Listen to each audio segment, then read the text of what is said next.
State lawmakers will begin the final stretch of debate on the state budget this week. The question is, will changes be made before the spending plan hits the governor's desk? News 3's political reporter Jessica Arp has the latest from the Capitol. Jessica. Well, Republican leaders and the governor have been saying that they want the budget that passed out of the Joint Finance Committee to pass both houses of the legislature with little to no changes. But today, Democrats held a news conference calling on their moderate colleagues to vote against the two-year budget plan.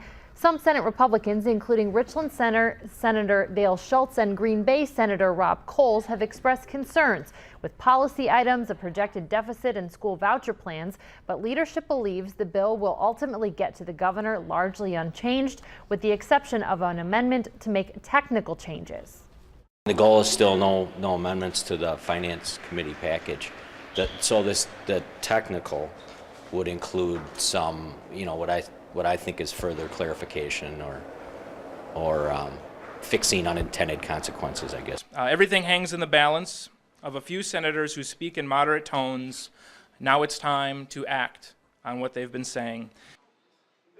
The Assembly will begin debate on the budget tomorrow and into Wednesday. The Senate is expected to take up that budget Thursday. Now, as we said, Republican Schultz says private school voucher expansion, a tax cut that expands the state's structural deficit, and various policy items will all need to come out before he would have a yes vote for this measure. Rob Coles has also expressed issues with this plan. If those two Senate Republicans joined with Democrats, they could stop the passage of the budget in that House. It's unclear whether that will happen at this point. Any changes possible in the Assembly? Well, outside of that technical amendment, it is unlikely, although Republican lawmaker Steve Nass of Whitewater said today he wouldn't vote for the budget because of the issues he has with that structural deficit and voucher plan not going far enough.